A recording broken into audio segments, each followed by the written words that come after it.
Allora, gliela rifaccio le giriamo la domanda. Rifaccio la domanda. Ecco, voi vi siete organizzati da un anno a sta parte per raccogliere le istanze degli italiani contro, o comunque per contrastare questa invasione, tra virgolette, di stranieri. Ecco, semplifico. Qual è la prospettiva che avete? Fare un partito politico? Quali sono i vostri obiettivi? No, noi siamo un comitato nato proprio perché un anno e mezzo fa, leggendo le cronache dei giornali, si vociferava l'arrivo dei richiedenti asilo nel nostro territorio, a Schio, a Thiene, nell'Alto Vicentino in generale. E siamo nati proprio per costruire un fronte d'opposizione, creare un muro nei confronti di queste persone che il governo italiano attraverso le prefetture voleva... Quindi nei confronti del prefetto e del governo di conseguenza, nei confronti delle prefetture e del governo? Nei confronti della prefettura, ma il prefetto fa le veci del governo. Ma che tipo di opposizione? Prima ci siamo chiamati prima noi, poi perché comunque... Sì, ma che tipo di opposizione? Sui giornali, politica, l'opposizione militare? Quella degli strumenti tipici, politici della democrazia, con gli strumenti della democrazia. Iniziativi anche forti. Difficile militare.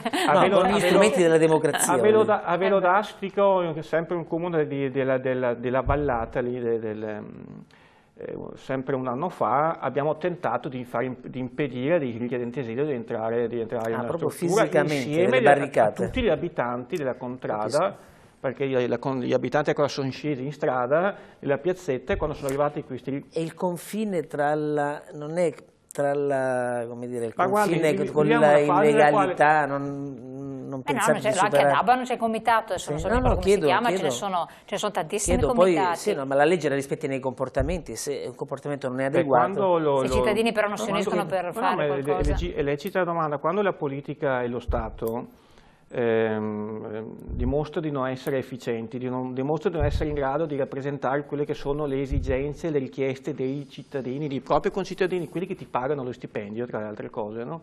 Quelli che ti permettono di mangiare.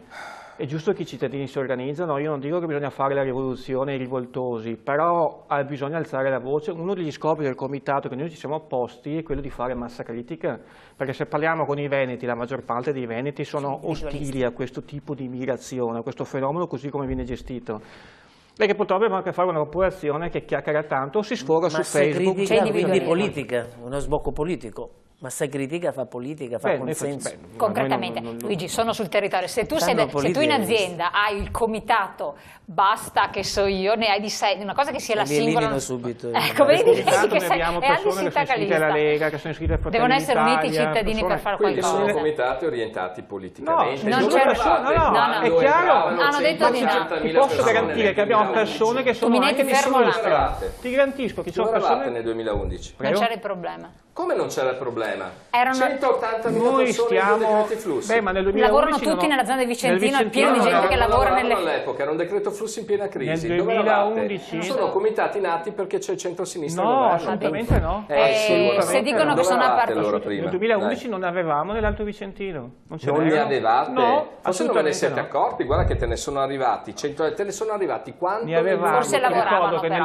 Fino al 2011 non c'era la crisi. Io sono andata a vedere delle concerie dove è pieno di stranieri che lavorano tuttora. Brava, infatti, come lavoreranno anche nella questi? Nella primavera del 2015 a Vicenza ce n'erano 400-500 richiedenti asilo, nella primavera del 2015. Guarda che semplicemente metti stop, benissimo, chiaro. Piero Bo, di immigrati. Aspetta un attimo solo. Sono arrivati.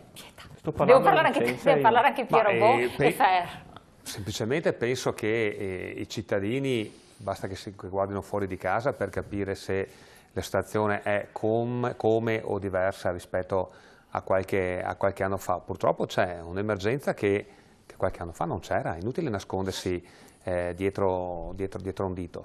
Poi la problematica secondo me, a prescindere che io rimango dalla mia idea, no? Nel momento in cui riuscirò ad aiutare i miei cittadini a sistemare le loro condizioni precarie, allora potrò dedicarmi a qualcun altro, ma finché non mi danno la forza, l'opportunità, perché i 500 euro di immigrato che adesso sembra che il governo voglia dare sono una carità pietosa e forse anche offensiva nei confronti delle persone che sono in difficoltà.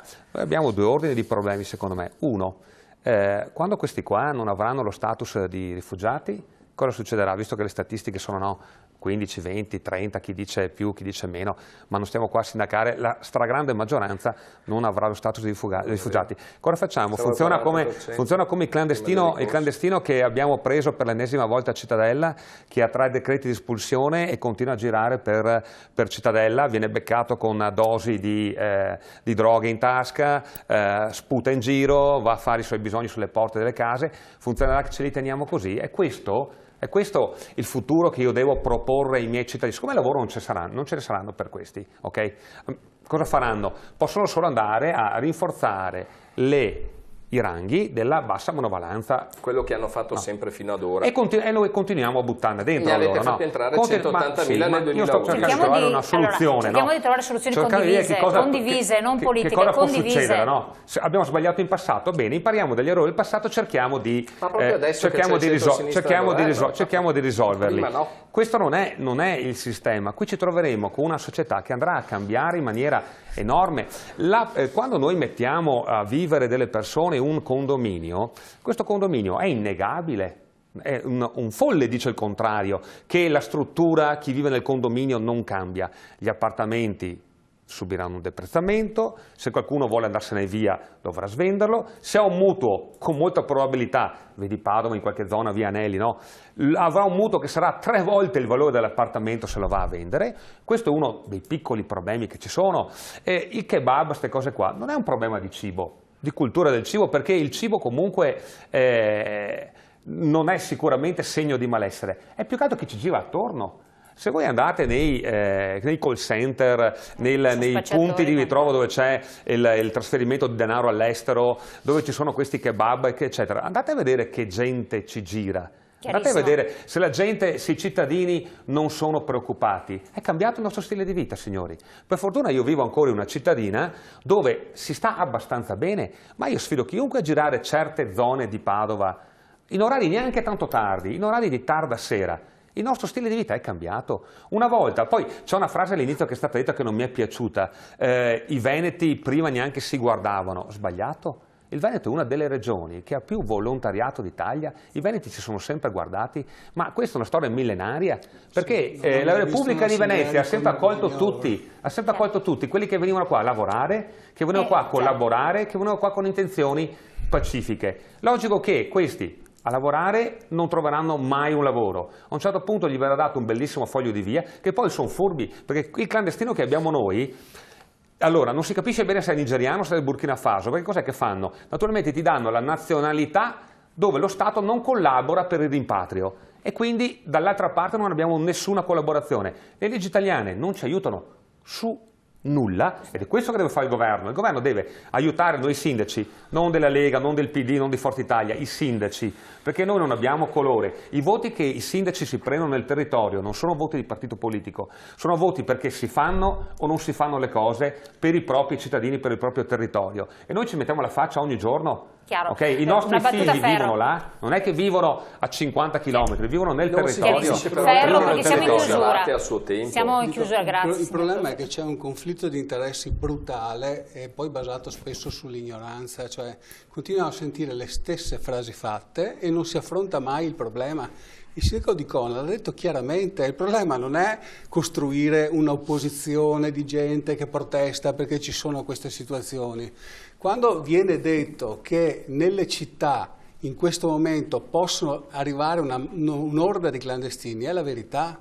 Ma è questa orda di clandestini che tiene in piedi certe amministrazioni. Invece questi non dovrebbero essere clandestini. Se qualcuno conosce la Costituzione italiana, io purtroppo ho studiato, ma ho studiato anche i giudici che stanno giudicando i migranti in questo momento, su 140 ricorsi, 130 sono stati accolti a Venezia e la prefettura ha fatto controricorsi per altri 130. La nostra Costituzione dice che se uno arriva da un paese in cui non ci sono diritti politici, Gambia, Ghana, Mali, ve li dico tutti se volete, ha diritto. Tutti. Allora, se noi vogliamo invece rendere clandestine queste persone, come pensate che riusciremo a trovare una soluzione al problema dell'integrazione? No, finisco perché prima è stata detta una corbelleria, cioè si pensa che oggi per risolvere i nostri problemi demografici dobbiamo pensare di fare delle politiche per la famiglia.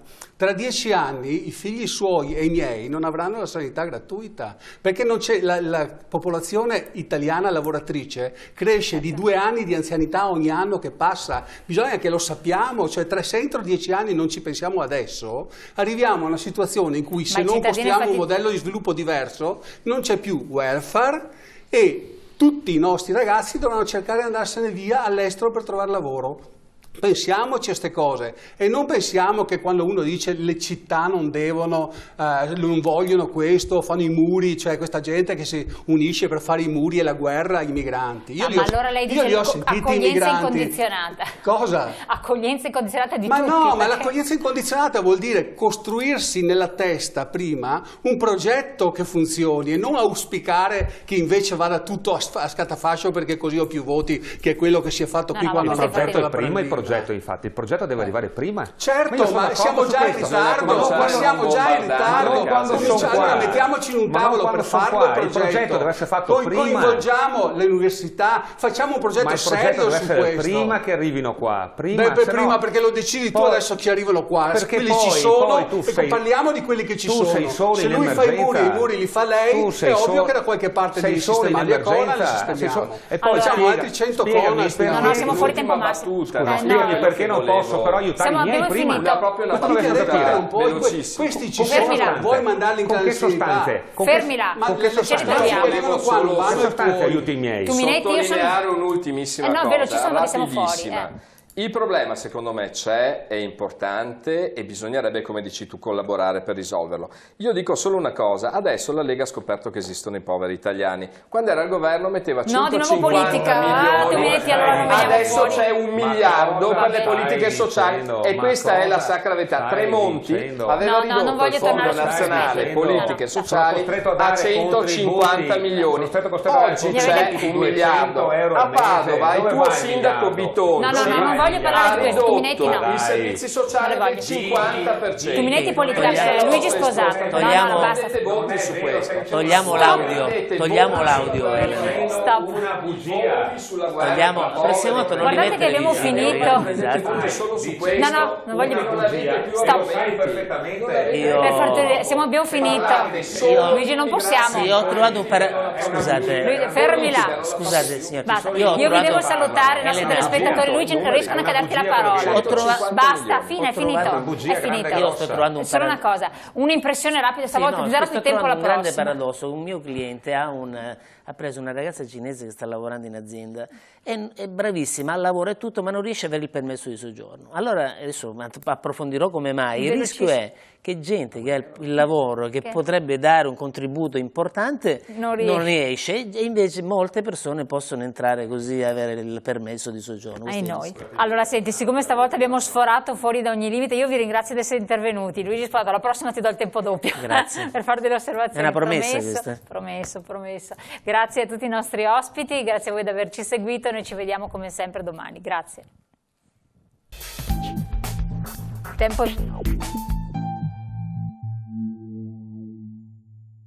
Adesso andiamo a scoprire un progetto di Euro Interim Servizi, si chiama Quinto Piano. A parlarcene nel dettaglio Liliana Borgna, che è la responsabile di questo progetto. E allora di che cosa si tratta? Alle sue spalle dei ragazzini che stanno studiando, non a caso, perché?